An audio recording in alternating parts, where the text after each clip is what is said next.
少し愛して長く愛して。フォーフォースメンスタジオミシックリージョンズより、これはキャラクターの名前なんて読むんだ？スレイスレイスヘイラー、スレイスレイスヘイラーかなの紹介になります。こちらはですね、フォーフォースメンスタジオという海外のメーカーで、そこから展開しているミシックリージョンズという、これはオリジナルキャラクターになるのかな。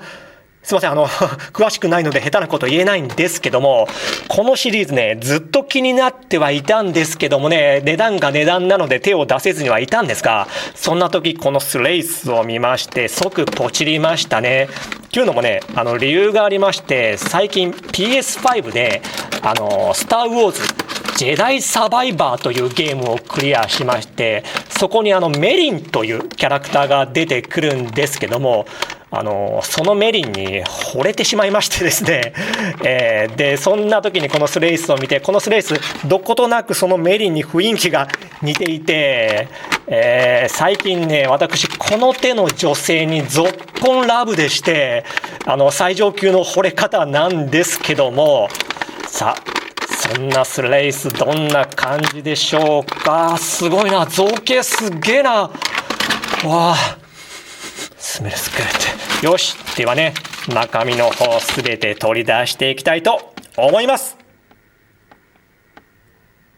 ではまず頭部から見ていくんですけども、ブリスターパッケージだったので出来の良さは視認できてはいたんですが、こうやって取り出してみますと改めて出来の良さにびっくりしますね。これはデジタルプリント使われているのかな？多分使われていないと思うんですけども、塗装精度が素晴らしくて乱れやズレが一切ありませんね。あ、この角度いいですね。なんかエッチいですね。で、髪の毛も白の成型色なんですけど、造形が素晴らしくて、で、何よりこの表情、眉間にシワが寄っていて険しいものになっていて、アクションポーズさせてもいいですね。遊びがいがある。頭部パーツもう一つ付属しまして、こちらは髪の毛をかき上げている状態の頭部パーツ。後ろ髪も前に流している違いがある。出来は素晴らしい。素晴らしいんですけども、先ほどのやつと並べてみると、表情がほぼ同じなんですよね。どちらか食いしばり顔とか、その辺の違いは欲しかった。全体を見ていくんですけども、こちらもすげえな。この茶色い部分、皮の質感がリアルに再現されていて、なんか本物の皮のように見えてきましたね。全部のこの網目部分細かいんですけど、銀色の塗装しっかり施されていて乱れとかありませんね。と思いきや、この型の部分は鎧かな？なんかラメの入った黒い塗装が施されていて、この辺の質感もリアルですね。いや、とても12分の1スケールのフィギュアとは思えない。すごい。ベルトは別パーツで、この腰巻きに当たる部分は布なんですけど、なんかテカテカした素材が使われていて、安っぽさが全然ありませんね。で、各部針金が仕込まれていて、ある程度表情をつけれるようになっている。で、下半身のこの太もも部分は鎧かな。で、ブーツ部分がまた茶色の革のような感じで、この辺も素晴らしいですね。この留め具の塗装とかかっこいいですね。いや、どこをどうとっても素晴らしい。可動範囲行く前に一つ残念な点があって、この腰の部分なんですけど、これね、こんな風に動かすとすぐに外れるんですね。接続箇所を見てみるとこんな感じで差し込むだけなんですよね。このシリーズ購入するの初めてなので、このキャラクターだけなのか他のキャラクターも全てそうなのか分かりませんけども、ガシガシ動かして遊ぶ自分としてはこれ非常に残念な点。もしかしたらこのシリーズのフィギュアは動かして遊ぶというよりもね、ポーズをつけて飾る感じのやつなのかもしれない。では改めて可動範囲、まずは頭部、後ろへはほぼいかないですね。この髪の毛が干渉して前へもここぐらいしかいかない。これぐらいの可動範囲ですね。横へはこれも髪の毛が干渉してここまでかな。傾きは若干ですけど取れるかな。これもほぼないと思った方がいい。もう一つの髪の毛をかき上げてる頭部パーツだと、この後ろ髪が前に行ってる分、先ほどのものよりは少し可動範囲は広がる。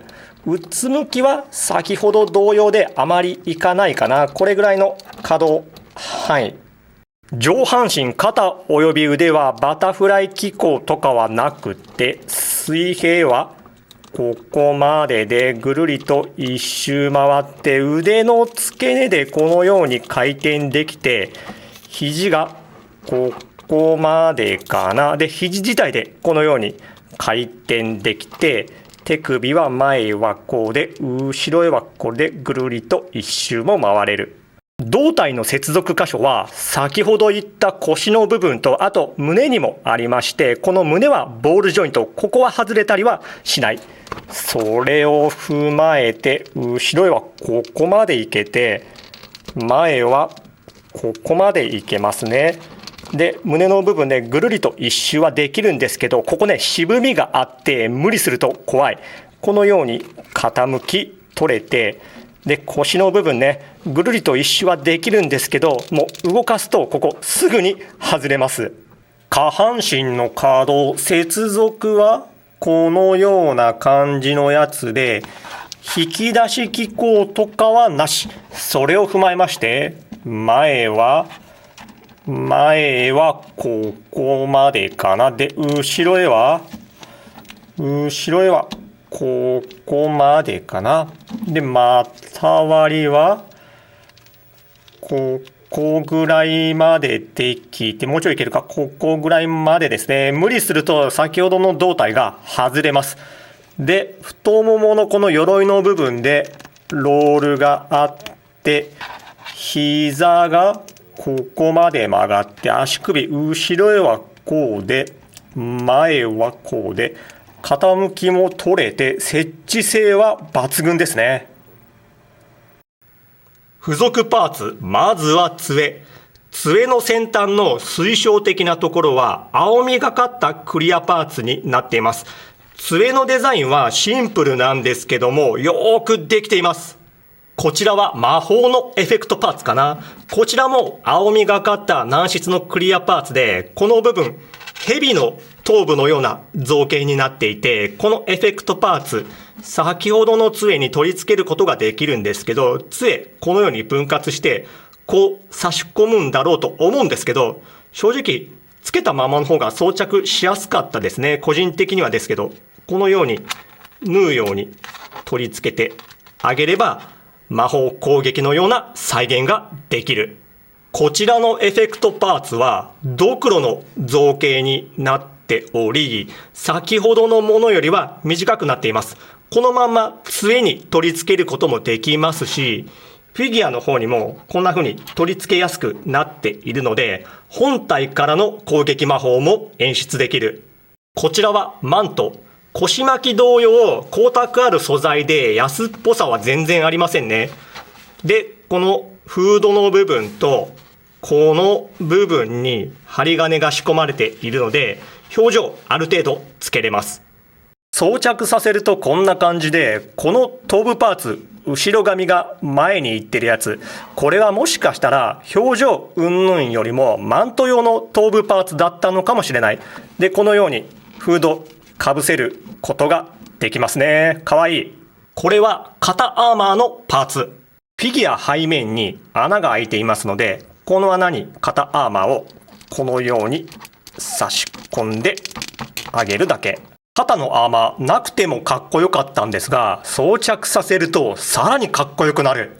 手首パーツは開き手と杖の握り手がそれぞれ左右分で、この杖の握り手の可動なんですけど、このように動きまして、これは個人的に嬉しいですね。武器の構えるポーズが様になる。サイズ比較。フィギュアツ仮面ライダー真骨頂新1号とマーベルレジェンドアイアンスパイダーマンコミックバージョン。そんなスレイスは何センチあるんでしょうか。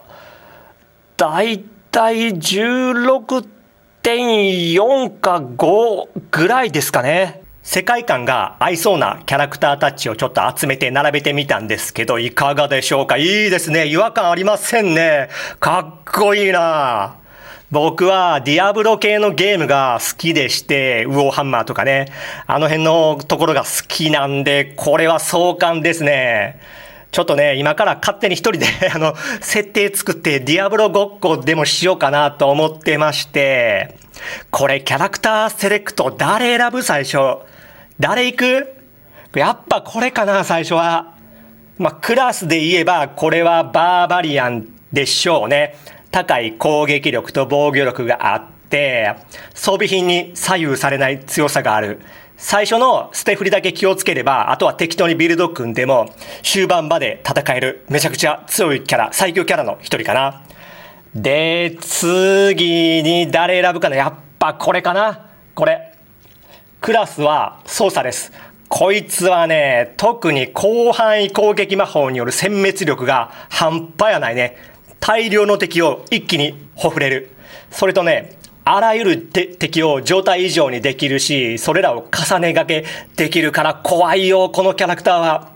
でね、大量の敵を一気にほふれるんで、レベルもすぐ上がるから、全キャラ中、真っ先に最強キャラになれる。瞬間火力はバーバリアンに劣るけど、永続火力によるトータルダメージは、このソーサレスの方が上やな。可愛らしい顔してえげつないことしよるで、ほんまね。で、次に誰選ぶかな。変わり種でこいつかな。こいつはクラスで言えばワーウルフな感じかな。ワーウルフ。狼に変身すると、あらゆる状態以上の耐性がアップして、中でもそうやな、毒は完全無効化できる。無効化できるのそれが大きいし、あと地形によって恩恵受けるね。特に森とか山岳地帯やと回避率が跳ね上がりますね。ただ装備できる武具